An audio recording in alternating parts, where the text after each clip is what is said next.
Stephen A., does IT have a point here? No, he does not. He's wrong.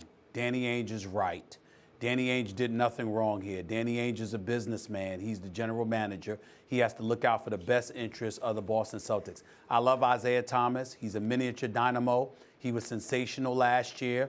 I hope he gets a lot of the money that he wants, but what he thinks he deserves, no. You don't deserve $200 million, which is around the number that Danny Ainge would have had to pay him if he kept him on board. And who did Danny Ainge trade him for? He traded him for somebody who's bigger, better, a champion, okay? And you take all of those things into consideration. It is what it is. And an all-star. Isaiah Thomas is a stud. We get that. He ain't Kyrie. I'm just telling you what I know. And so when you look at it from that perspective, it's perfectly understandable and plausible why Danny Ainge would make the move that he made. It was not personal. And, you know, sometimes you might tell a guy things because a guy is your player until he's not. Not only that, you got to take into account the fact that Isaiah Thomas has that hip injury, and you don't know how he's going to come back from that. But he's looking for his money.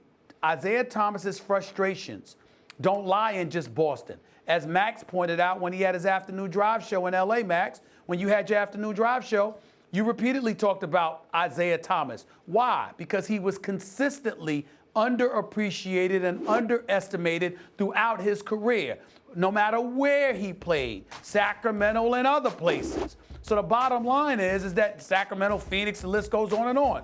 So the fact is, Danny Ainge didn't do that to him. Other teams may have, but Danny Ainge didn't do that. What Danny Ainge said is, I have to look to the future. It's not about right now. It's about what you're going to be 2, 3, 4 years from now.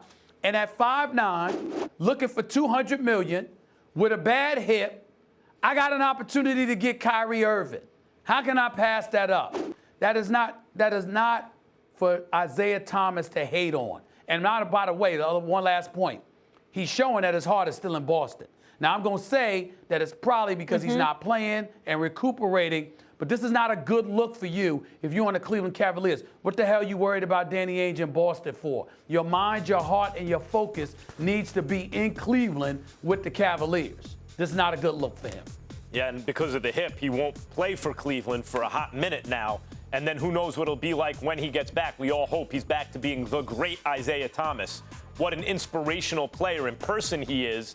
And look, a lot of athletes like to think of themselves as very intelligent or articulate. And like everyone else, some of them are, some of them aren't. Some of them are very mistaken about their own intellectual abilities. Isaiah Thomas always struck me and strikes me, continues to strike me, as a smart, introspective, thoughtful guy. And I think what's happening here when you have someone like that who's obviously able to think about things as a mature adult and as a smart person, as a well-rounded human being, when they make this little sense, you know that emotion is clouding their judgment. Isaiah Thomas is heartbroken right now because he found a home in Boston. Remember, this is a guy whose father was such a crazy Lakers fan that he made a bet that if the Lakers lost to the Pistons, I guess it was '89, he would name his kid Isaiah Thomas and honored the bet. That's why his name is Isaiah Thomas. That's why he would have given the Lakers a discount to play there. And yet he winds up on the Celtics and embraces it and plays his heart out for that city. And there are people in Boston who will always remember and love Isaiah Thomas no matter what happens for the way he played for that franchise. I know he's getting paid, although in his case severely underpaid.